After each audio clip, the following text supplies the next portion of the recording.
Nahmaduhu wa nusalli wa nusallimu ala rasulihil karim, amma ba'du.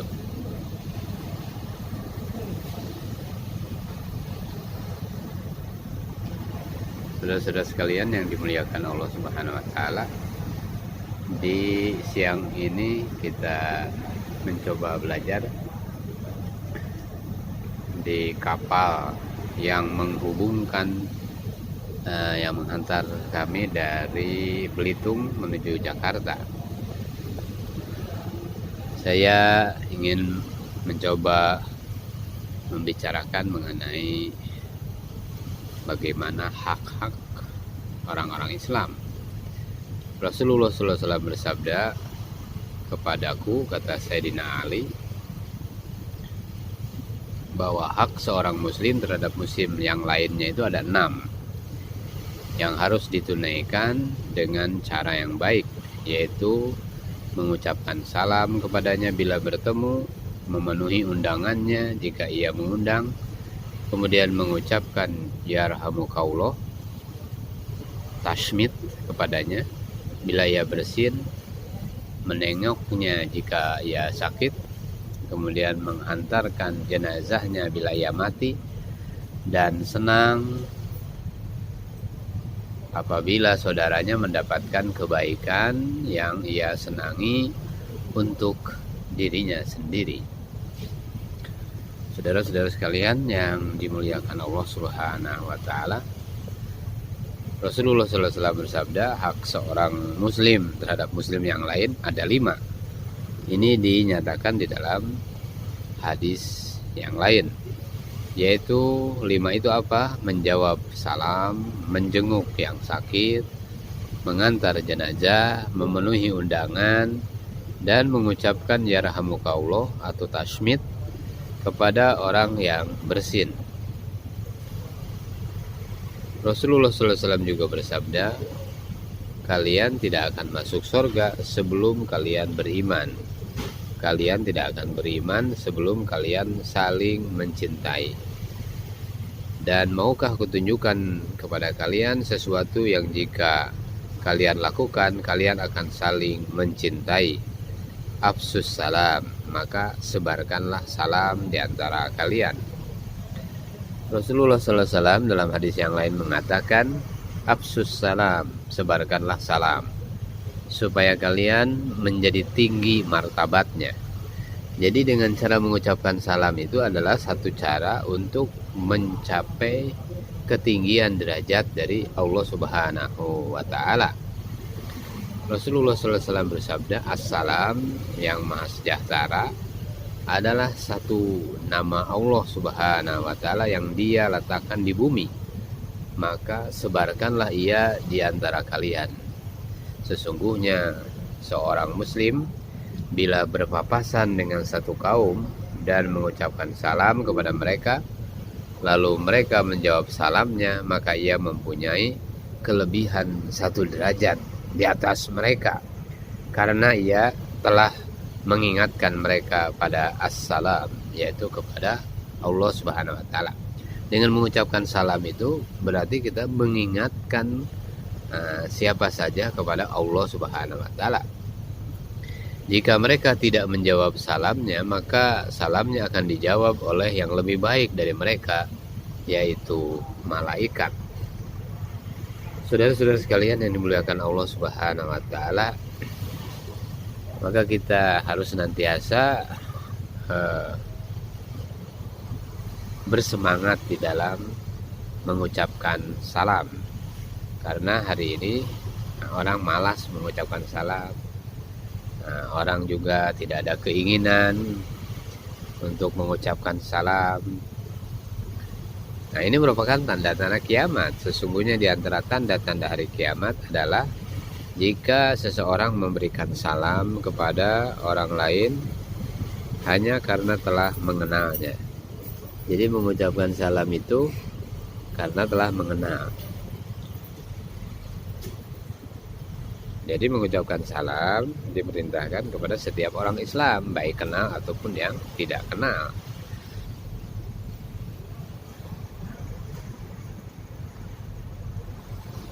Seseorang laki-laki datang kepada Nabi Shallallahu Alaihi Wasallam lalu berkata, Assalamualaikum. Maka beliau menjawab salamnya. Lalu orang itu duduk.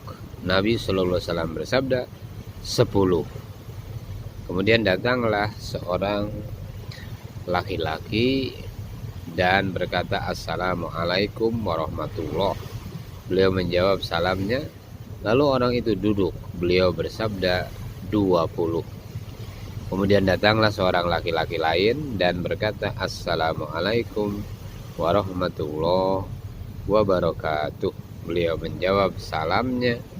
Lalu orang itu duduk. Beliau bersabda 30. Jadi ini keutamaan orang yang mengucapkan salam. Ada yang Assalamualaikum, Assalamualaikum warahmatullahi, dan Assalamualaikum warahmatullahi wabarakatuh. Sesungguhnya orang yang paling dekat kepada Allah Subhanahu wa taala yang lebih dulu memberikan salam. Perlu diketahui saudara-saudara sekalian, kedekatan kita dengan Allah Subhanahu wa taala bisa diperoleh dengan cara mengucapkan salam. Karena orang yang paling dekat kepada Allah Subhanahu wa taala adalah yang lebih dulu memberikan salam.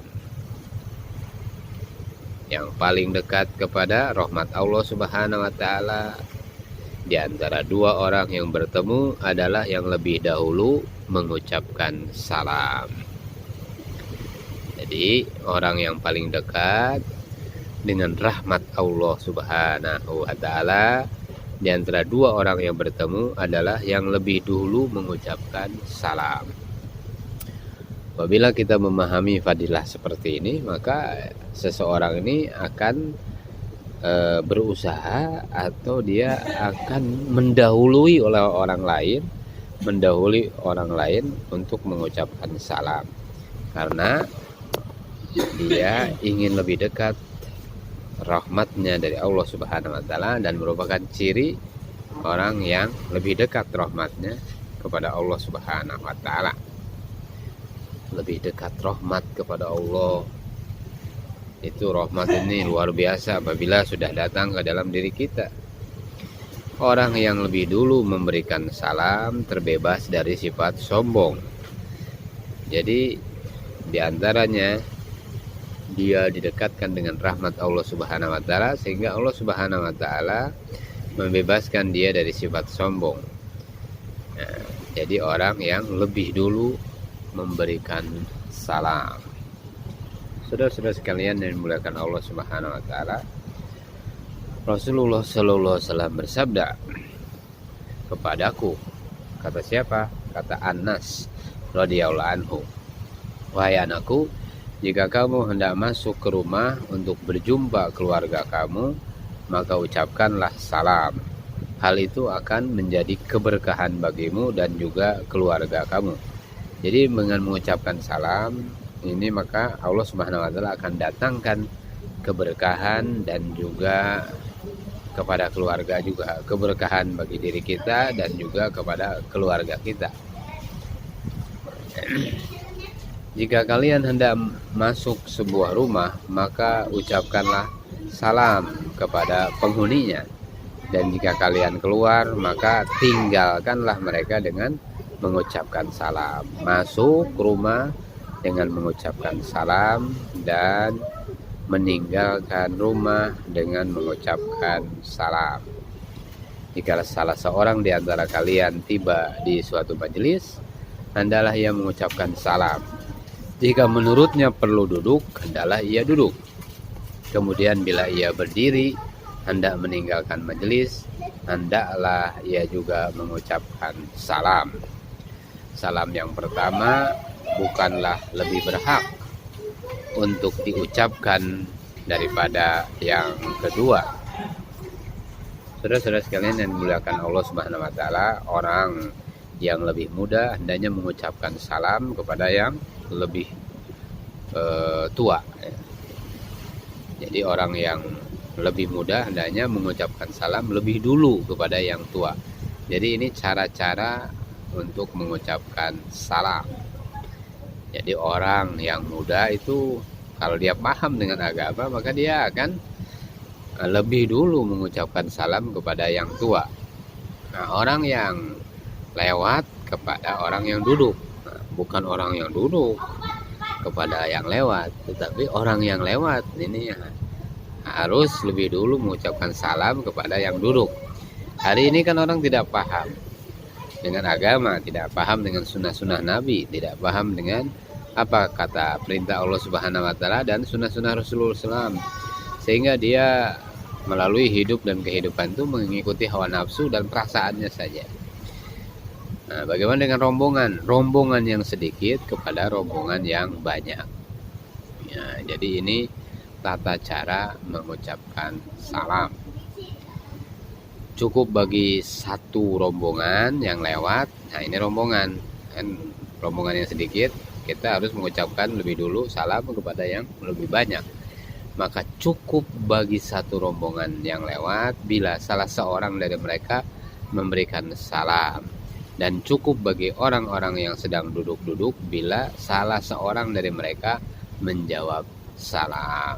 Nah, jadi sampai hal yang detail dibeberkan oleh baginda Nabi Sallallahu Alaihi Wasallam. Rasulullah SAW datang pada malam hari, lalu mengucapkan salam dengan suara yang tidak sampai membangunkan orang yang tidur dan bisa didengar orang yang bangun. Masya Allah. Jadi inilah akhlak Nabi Sallallahu Alaihi Wasallam. Beliau mengucapkan salam tetapi dengan suara yang tidak sampai membangunkan orang yang tidur dan bisa didengar oleh orang yang bangun. Jadi kita harus memahami hikmah daripada perkara-perkara agama ini, bagaimana kita menjalankan perintah-perintah Allah Subhanahu wa taala dan sunnah Nabi Sallallahu Alaihi Wasallam. Orang yang paling lemah adalah yang lemah dalam berdoa, dan orang yang paling bakhil adalah orang yang bakhil di dalam mengucapkan salam. Jadi orang yang ada pengumuman. Layanan makan akan segera dibagikan. Oh, ini layanan makan. Untuk menyiapkan tiket masing-masing sebagai bukti penerimaan makanan. Ikuti arahan petugas kami dan setelah pengambilan makan, Anda dapat kembali ke seat masing-masing. Dihimbau untuk membuang sampah sisa makanan ke tempat sampah berwarna hijau, serta membuang kemasan makanan ke tempat sampah berwarna kuning yang berada di dekat Anda. Terima kasih dan selamat menikmati layanan makan bagi pelanggan kapal Pelni. Ya, alhamdulillah saudara-saudara sekalian, kita tutup dulu sementara. Kita lanjutkan nanti insya Allah. Karena ini waktunya sebentar saja untuk mengambil makanan. Kita di kapal yang menuju ke Tanjung Priuk ini dari Belitung, kapal Lawit. Subhanallah bihamdi, subhanakallahumma wa bihamdika, asyhadu an la ilaha illa anta, astaghfiruka wa atubu ilaik.